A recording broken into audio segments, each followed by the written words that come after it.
Price lord every one. El Shaddai new life moms club. So இதனுடைய தரிசனத்தை குறித்து ஆண்டவர் எப்படி இதை ஆரம்பிக்க சொன்னார்ன்ற விஷன் அண்ட் மிஷனை குறித்து நம்ம பார்க்க போகிறோம்.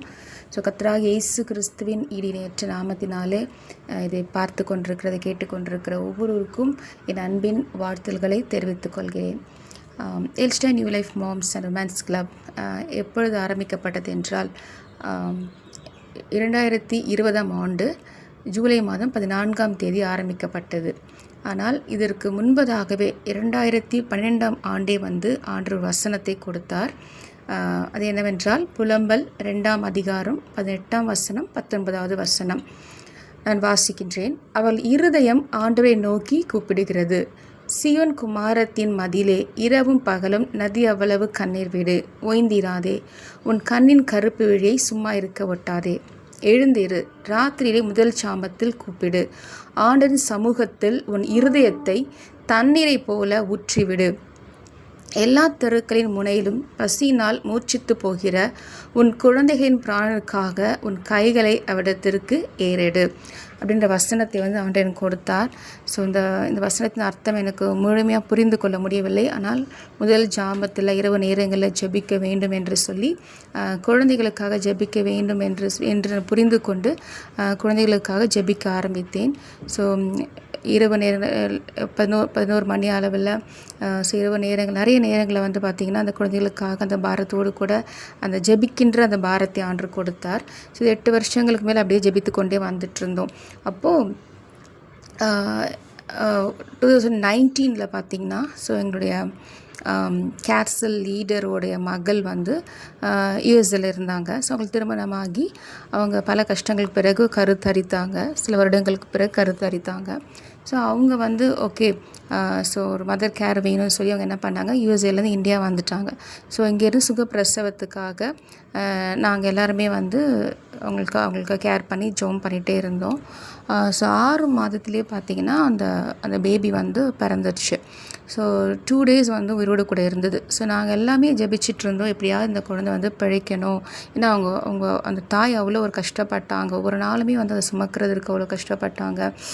ஸோ அநேக அபார்ஷன்ஸ்க்கு அப்புறம் இந்த கருத்தரித்திருந்தது. ஸோ இந்த மாதிரி எப்படியாவது கர்த்தர் அற்புதத்தை செய்ய வேண்டும் என்று சொல்லி நாங்கள் எல்லாம் ஜெபித்து கொண்டே இருந்தோம். அப்போது அந்த குழந்தை சபையெல்லாம் சொல்லி ஜெபித்தோம். சபையே ஜெபித்து கொண்டிருந்தது. இடைவிடாமல் ஜெபிக்கிறதுக்கு அந்த குழந்தை கற்றுக் கொடுத்ததுன்னு கூட சொல்லலாம். ஸோ கண்டினியூஸாக மைண்ட் ஃபுல்லாக அங்கே தான் இருந்தது. ஸோ அப்படியே 2 days நாங்கள் அப்படியே ப்ரேயர்லேயே தான் இருந்தோம். ஸோ அதனால் 2 days மட்டும்தான் அந்த குழந்தை உயிரோடு கூட இருந்தது. அதுக்கப்புறம் அது பிழைக்க முடியவில்லை. ஸோ இந்த சம்பவம் ஒரு பெரிய தாக்கத்தை எனக்கு உண்டாக்கினது. ஏற்கனவே நம்ம குழந்தைகளுக்காக ஜெபிச்சிட்ருக்குறோம். ஸோ இப்படிப்பட்ட ஒரு சம்பவம் எனக்கு ரொம்ப ஒரு இம்பேக்டை ஏற்படுத்தி கொடுத்தது.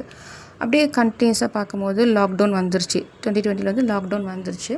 ஸோ இந்த லாக்டவுனில் பார்த்திங்கன்னா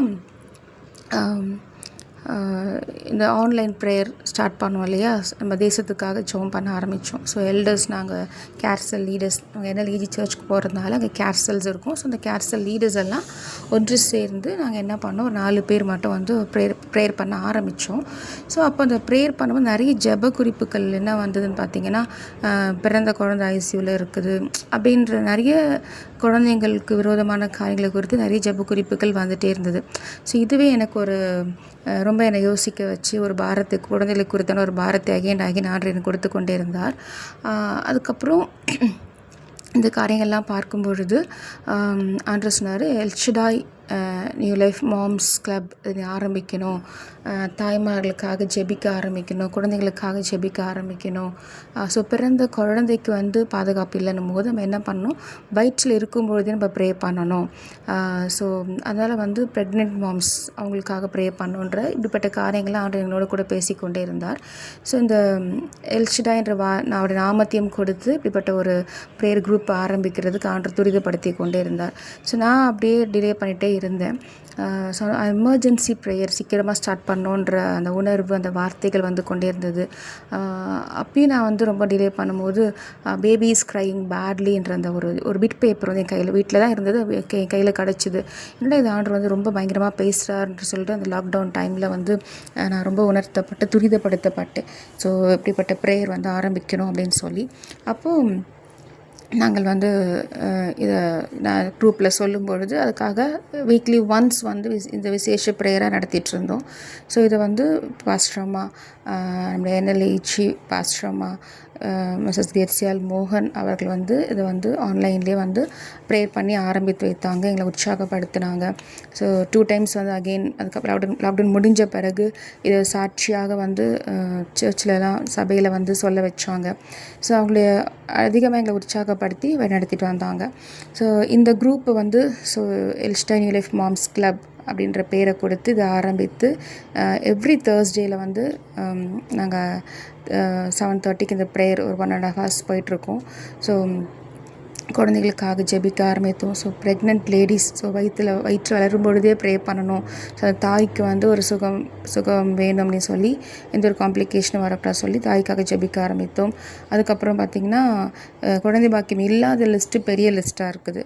ஸோ அதனால் வந்து அவங்களுடைய நேம்ஸ் எல்லாமே இப்படிப்பட்ட 3 கேட்டகரிஸில் நேம்ஸ் எழுதி வச்சு நாங்கள் ப்ரே பண்ண ஆரம்பித்தோம். இதை வந்து ஒரு தரிசனமாக ஆண்டு ஏற்கனவே கொடுத்திருந்தார். அதே 2019 பார்த்தீங்கன்னா ஒரு சர்ச் ரீஜனல் ரிட்ரீட்டில் வந்து 3 மரங்களை வந்து ஆண்டு காமிச்சிருந்தார். அந்த டைமில் எனக்கு புரியலை. பட் அதுக்கப்புறம் கொஞ்சம் இந்த ஒரு 6 மாதம் ஒரு வருஷங்களுக்குள்ளே இப்படிப்பட்ட காரியங்கள் நடக்கும் பொழுது ஸோ இதே தான் ஆண்டு சொல்லியிருக்கிறாருன்னு சொல்லி நான் வந்து புரிந்து கொண்டேன். அப்போ வந்து பார்ன் பேபிஸ், பிறந்த குழந்தை அப்படியே வளர்ந்து வர குழந்தைகள் ஃபுல்லாக சில்ட்ரனுக்காக ப்ரே பண்ணணும். அதே போல் வயிற்றில் இருக்கும்போது ப்ரெக்னென்ட் விமனுக்காக, தாய்க்காகவும் சேய்க்காகவும் ப்ரே பண்ணணும். நெக்ஸ்ட் வந்து to be pregnant unborn babies, அது வரப்போகின்ற குழந்தைக்காக கரு தரிக்கிறதுக்கே வந்து இப்போ வந்து கஷ்டப்படுறாங்களே, அந்த லிஸ்ட்டு பெரிய லிஸ்ட்டாக இருக்கிறது. ஸோ அந்த ஒரு கரு தரிக்க வேண்டுமென்றால் ஒரு தேவ பக்தி உள்ள சந்ததி பெற்றெடுக்க வேண்டுமென்றால் கண் மனைவி இணைந்து அன்போடு ஐக்கியத்தோடு கூட இருந்து கர்த்தருக்காக அந்த பிள்ளை பெற்றெடுத்து வளர்ப்போம் என்ற ஒரு உறுதிமொழி எடுத்தால் நிச்சயமாக அந்த குழந்தை பாக்கியம் கிடைக்கும் என்றது நாங்கள் உணர்த்தப்பட்டோம். ஸோ ஏன்னா தேவ பக்தியுள்ள சந்ததி பெற்றெடுக்க வேண்டும் என்று சொல்லி ஆண்டவர் வந்து ஆண்டவர் சொல்லிக்கொண்டே இருந்தார். ஸோ இப்படி ஆண்டருக்குள்ளே கமிட் பண்ணும்பொழுது அந்த காரியங்கள் நடந்தது. ஸோ நாங்கள் இந்த 3 கேட்டகரிஸில் நேம் எழுதி வச்சு நாங்கள் ப்ரே பண்ணிட்டுருந்தோம். ஸோ 15 குழந்தைகளுக்கு மேலாக இது வரைக்கும் பிறந்து அது ஆரோக்கியமாக இருக்கிறது. இப்போ இந்த எமர்ஜென்சி ப்ரேயர் சொல்லி ஆரம்பிக்க சொன்னார் இல்லையா, ஸோ அதுக்கான ரீசன் இருக்குது. ஸோ பேபிஸ் க்ரையிங் பேட்லின்னு சொன்னாலே அதுக்கான ரீசன் இருக்குது. ஸோ அதுக்கான கருத்தை நான் சொல்ல விரும்புகிறேன். ஆக்சுவலி ஒரு ஒரு ப்ரெக்னென்ட் விமன் வந்து ப்ரேயருக்கு வந்துட்டு இருந்தாங்க. அவங்களுக்குமே வந்து 6 monthsலேயே வந்து பார்த்திங்கன்னா குழந்தை பிறக்கிற மாதிரி ஆயிடுச்சு. ஸோ பிறந்து 2 hours மட்டும்தான் மதர் உயிரோடு கூட இருந்தாங்க. அதுக்கப்புறம் அந்த பேபி வந்து மதர் வந்து உயிரோடு கூட இருந்தாங்க. அதுக்கப்புறம் அவங்க வந்து இறந்து போயிட்டாங்க. இந்த எமர்ஜென்சி ப்ரேயர்னு சொன்ன ரீசன் இதுதான்றது எனக்கு புரிந்து கொண்டோம். அவங்க வந்து ஸ்டார்டிங் ப்ரேயருக்கு வந்தால் அதுக்கப்புறம் அவங்களால ப்ரேயருக்கு வர முடியல, ஸோ கன்டினியூ பண்ண முடியல, அவங்களால வரல. அந்த பேபி வந்து பார்த்திங்கன்னா 1 month கூட உயிரோடு கூட இருந்தது. அதுக்கப்புறம் அந்த பேபிஸ் க்ரையிங் பேட்லி அப்படின்னு சொல்லிட்டு அந்த குழந்தையோட அழுக்குரல் அந்த ஃபைல் வந்து எனக்கு அனுப்பிச்சி வச்சுருந்தாங்க ப்ரே பண்ணுங்கன்னு சொல்லி. அப்போ அந்த குழந்தை அழற சத்தத்தை கேட்கும்போது பேபிஸ் க்ரையிங் பேட்லி என்ற அந்த வார்த்தையை வந்து ஆண்டவர் உணர்த்தினார்.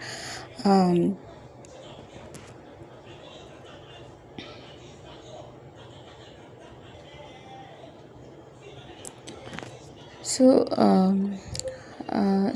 குழந்தைகளுக்கும் குழந்தைகளுக்கும் தாய்மார்களுக்கும் விரோதமான காரியங்கள் நிறைய இருக்கிறது. ஸோ இதுக்கான ஒரு ஸ்பெஷல் ப்ரேயர் எல்லாம் நம்மளால் வந்து ஸ்பெஷல் ப்ரேயர் பண்ணி ஆகணுன்றதுக்காக தான் ஆண்டு இப்படிப்பட்ட ஒரு குரூப்பை உருவாக்கி கொடுத்துருக்கிறார். ஸோ அது மாத்திரம் இன்னொரு சகோதரிக்கு பார்த்திங்கன்னா அதே 6 மாதத்தில் வந்து அவங்களும் வந்து குழந்தை பிறக்கிற மாதிரியான சிம்டம்ஸ்லாம் வந்து ஹாஸ்பிட்டல் அட்மிட் ஆனாங்க. அப்புறம் கால் பண்ணி ப்ரே பண்ண சொன்னாங்க. எல்லாம் ப்ரேயரில் இருந்தோம். ஸோ அவங்களுக்கு எந்த ஒரு காம்ப்ளிகேஷனும் இல்லாமல் வெளியே வந்துட்டாங்க. ஸோ ஃபுல் டேர்ம் ப்ரெக்னென்சியில் அழகான ஒரு குழந்தை பெற்றெடுத்தாங்க. இன்னொரு சகோதரி அதே 6 monthஸில் வந்து ஆட்டோவில் போயிட்டுருக்கும்போது ஆட்டோ கவிழ்ந்து மேலேயே விழுந்தது. ஸோ பட் ஒரு சேதம் இல்லாமல் ஆண்டவர் வந்து பாதுகாத்தார். ஸோ அந்த ஜெபத்தோடு கூட நம்ம இருக்கும் பொழுது அந்த தாயும் சேயும் பெற்றோர்களும் பாதுகாக்கப்படுகிறாங்க அப்படின்றது நாங்கள் உணர்த்தப்பட்டு நாங்கள் தொடர்ந்து ஜெபித்து கொண்டு வருகிறோம். ஸோ குழந்தைக்கு விரோதமான காரியங்கள், இந்த தலைமுறைக்கு விரோதமான காரியங்கள் அநேகமாக இருக்கிறதுனால நம்ம வந்து இதுக்காக விசேஷமாக பாட்டிமார்கள் அவங்களோட தலைமுறைகளுக்காக என்ன பண்ணணும், தாத்தா பாட்டிமார்கள் என்ன பண்ணலாம், ஜெபிக்கலாம். ஸோ தாய்மார்கள் தகப்பன்மார்கள் எல்லாருமே வந்து தலைமுறைகளுக்காக ஜெபிக்க வேண்டியது அவசியமாக இருக்கிறது. ஸோ இந்த காலத்தில் வந்து ஒரு நோவை போல தன் குடும்பத்தை காப்பாற்றிக் கொள்ள வேண்டும் என்றால், தலைமுறையை காப்பாற்ற வேண்டும் என்றால் நம்ம வந்து நம்ம அதிகமாக ஜெபிக்க வேண்டும். So children parent protection prayer இப்படி ஒரு ப்ரேயர் ரெக்வெஸ்ட் வந்து ஆர்டர் கொடுத்தாரு. அது ஏதோ ஒரு விதத்தினால வேலை நிமித்தமாகவோ சண்டை நிமித்தமாகவோ மரணங்கள் நிமித்தமாகவோ அந்த குழந்தை வந்து பெற்றோரிடம் பிரிக்கப்படுகிறது. ஒரு சிங்கிள் பேரண்ட்டாக வந்து மாறிடுறாங்க இல்லையா. ஸோ அதனால் வந்து அந்த குழந்தை நல்ல சூழலை வளர முடியாதபடிக்கு அந்த குழந்தை பாதிக்கப்படுகிறது இல்லையா.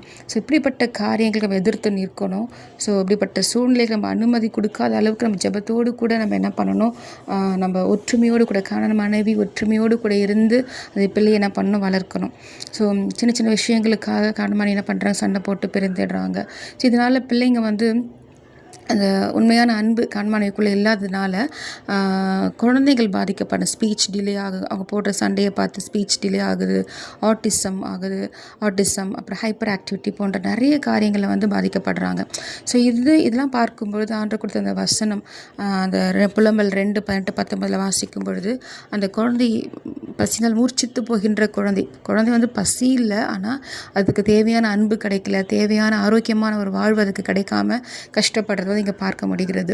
ஸோ வந்து பெற்றோர்களுமே பார்த்திங்கன்னா இப்படிப்பட்ட குழந்தை பெற்றெடுத்த பிறகு அவங்க வாழ்க்கையே வந்து ரொம்ப வந்து கஷ்டத்துக்குள்ளே அவங்க தள்ளப்படுறாங்க. என்னடா நம்ம குழந்தை இப்படி இருக்கிறது என்று சொல்லி என்ன பண்ணுறாங்க, கஷ்டத்துக்கு தள்ளப்படுறேன். ஸோ ஆரம்பத்தில் நம்ம என்ன பண்ணலாம், அதற்காக ஜெபிக்கும் பொழுது நம்ம எல்லா குடும்பமாக பாட்டிமார்கள் தாய்மார்கள் தகப்பன்மார்கள் அனைவரும் அதற்காக ஜெபிக்கும் பொழுது ஒரு ஆரோக்கியமான ஒரு குடும்பத்தை நம்ம காத்துக்கொள்ள முடியும், நம்ம தலைமுறையை காப்பாற்ற முடியும், ஒரு தெய்வ பக்தி உள்ள சதையை என்ன பண்ண முடியும், பெற்றெடுத்து வளர்க்க முடியும்.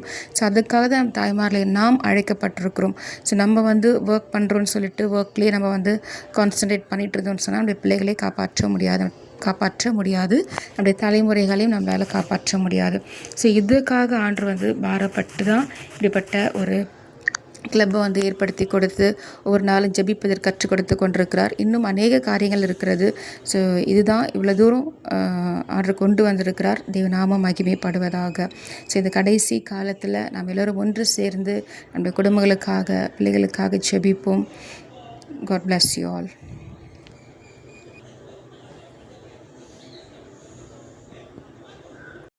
ஸோ நான் வந்து இங்கே நிற்கிறேன் அப்படின்னு சொன்னால், ஸோ இது என்னுடைய தாயினுடைய கண்ணீர் ஜெபம் தான் காரணம். ஸோ அவங்களுடைய முழங்கால் தான் காரணம்.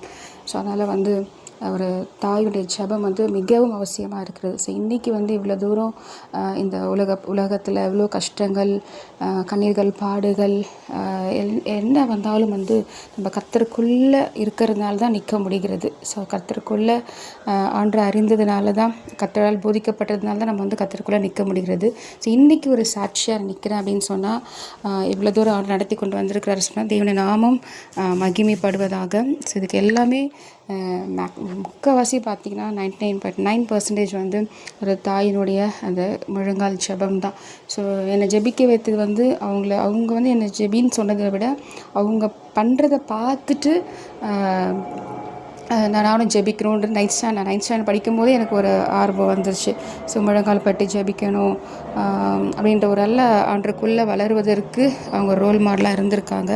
ஸோ இங்கே வந்திருக்கின்ற ஒவ்வொரு தாய்மார்களும் சரி, ஒவ்வொரு future moms, active moms, pregnant moms, grand moms எல்லாருமே வந்து நம்ம குடும்பத்துக்குள்ளே ஒரு ரோல் மாடலாக கர்த்தருடைய பிள்ளையாக நம்ம வாழ்ந்து காமிக்கும் போது நமக்கு வருகின்ற பின்னாடி வருகின்ற தலைமுறைகளும் அப்படியே வந்து கர்த்தருக்குள்ளே வளருவார்கள். ஸோ நாம் முன்மாதிரியாக இருந்து தெய்வ பக்தி உள்ள சந்ததியை நாம் வந்து தெய்வ பக்தி உள்ள சந்ததியாக மாற்றுவோம். Thank you. God bless you all.